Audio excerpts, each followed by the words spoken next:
Éloge funèbre en mémoire de Santiago Larry Papindam Pascal, dit Larry Lonako, prononcé par Dr Yéloubé Demako, président de l'ARON, ce 29 juin 2024.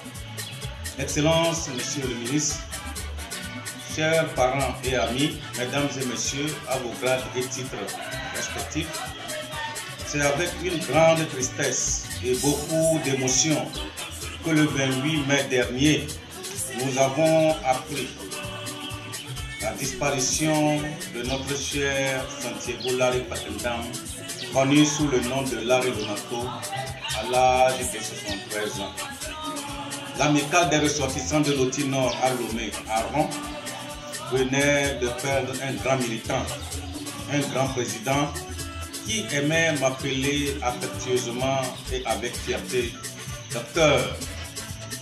Au nom de tous les membres de sa famille biologique, professionnelle, et au nom de tous les membres de l'ARON, je vous remercie de vous être déplacés pour nous accompagner dans ce deuil.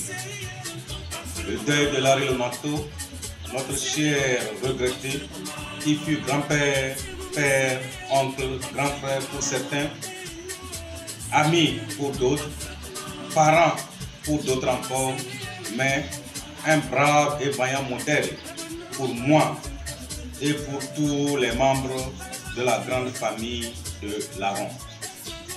En ce moment précis, il serait prétentieux de raconter avec justesse l'éloge de ce personnage si merveilleux qui a marqué 39 ans durant la vie de notre amicale. En effet, ce personnage dont nous pleurons aujourd'hui est né dans les années 1950 à Nabéni. Cadre engagé, Santiago Larry Papindam devint soucieux des vrais problèmes qui minent les populations dont il est issu. Très vite, ensemble avec des frères de même provenance, M. Larry, vous avez décidé de créer une organisation au sein de laquelle des échanges fraternels et des entraides, tant dans les moments malheureux qu'à l'occasion des événements heureux, doivent être apportés aux uns et aux autres. D'où la création de l'ARON en 1985 et dont vous avez été membre fondateur avec le numéro d'enregistrement numéro 4. Pour insuffler une dynamique à l'association, vous avez été respectivement trésorier général, président et conseiller spécial, et ce jusqu'à la date où vous avez été rappelé par votre créateur. Président, il serait hasardeux de décliner ici tous vos apports à l'amicale, non seulement en termes de contribution au développement socio-économique de la zone, mais encore et surtout dans les moments où un membre traverse des moments malheureux. Quelle marque de fraternité, quel engagement pour sa communauté, quelle ouverture d'esprit pour le développement endogène. On ne danse pas en s'appréciant. Et comme le dit un dicton de chez nous, on apprécie le chasseur que sur la voie du retour de la chasse.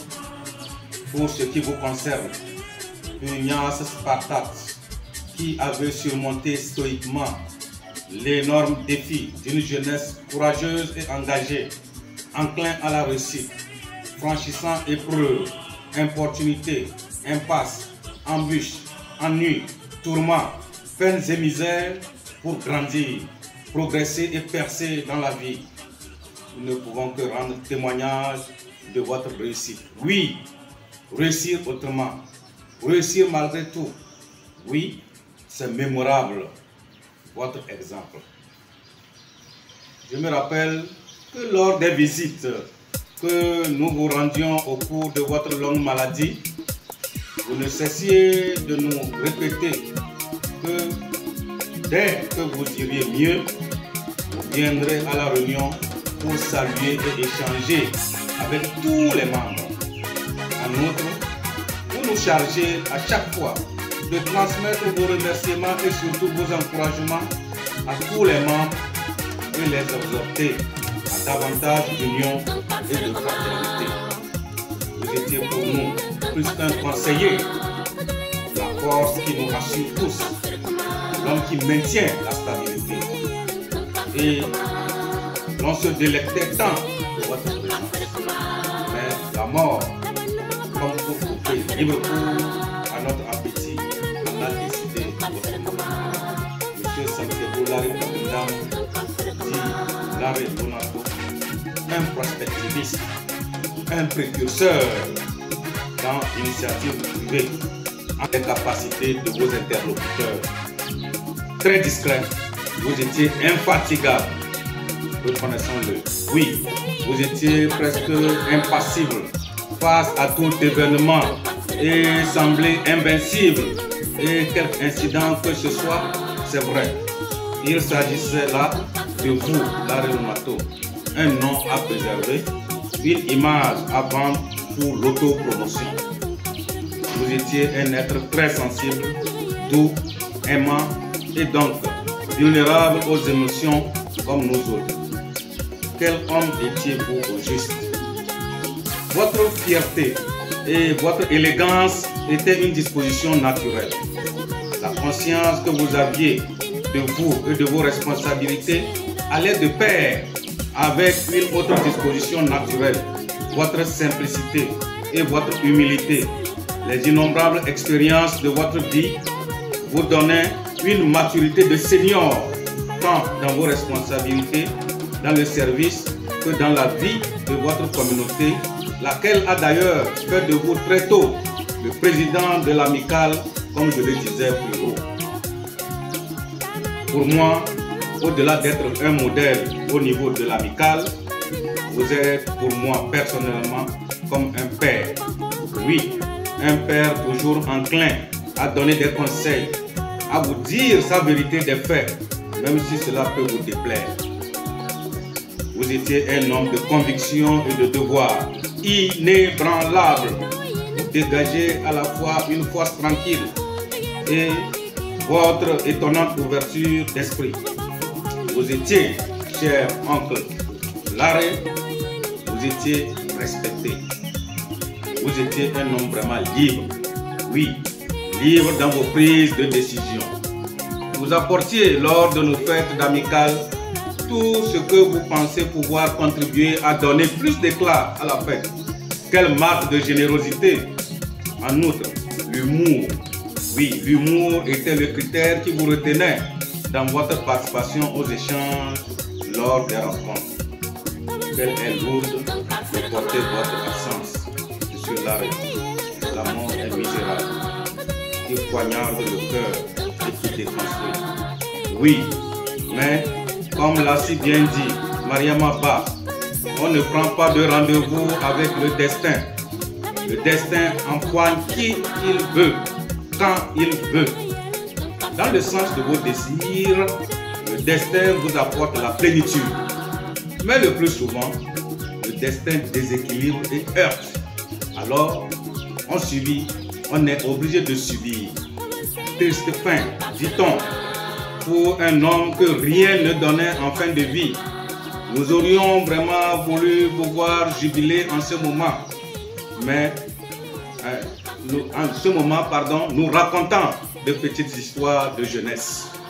Mais la volonté de Dieu est insondable. Autant il est impérieux à nos yeux, autant aussi Dieu l'aime et le veut auprès de lui.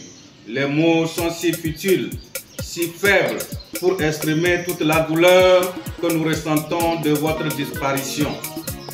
Ils peuvent difficilement exprimer la profondeur de notre compassion et de nos condoléances à l'endroit de votre famille, de vos proches et de vos collaborateurs que vous avez laissés derrière vous. Nous savons que vous nous écoutez en ce moment et recueillez nos prières. Nos pensées en ce jour sont pour vous. Lors de votre rencontre avec les ancêtres, nos prédécesseurs, ne leur cachez pas à quel point le terroir qu'ils nous ont laissé est en pleine mutation. Mais dites-leur aussi que nous qui sommes restés sommes décidés à maintenir allumé le flambeau de la fraternité, le flambeau de notre développement endogène, de notre épanouissement. Oui, merci de leur signifier cela. À vos épouses, à vos enfants, à vos proches, à tous ceux qui vous ont été chers, nous exprimons toute notre sympathie au moment de cette séparation. Nous savons qu'ils ont trouvé force et grâce dans la communion, vous préparant au grand passage. Vous resterez pour nous un exemple, un modèle réel. Nous savions que vous aimiez le travail bien fait et que tout travail, quel qu'il soit, devait être bien fait. C'est la leçon ultime que nous retenons de vous. Merci, oncle. Par la mort, la famille ne se détruit pas. Elle se transforme. Une part de la famille va dans l'invisible. La mort est une consécration, non un châtiment. Il restera de vous ce que vous avez donné. Cher oncle, président, allez paisiblement votre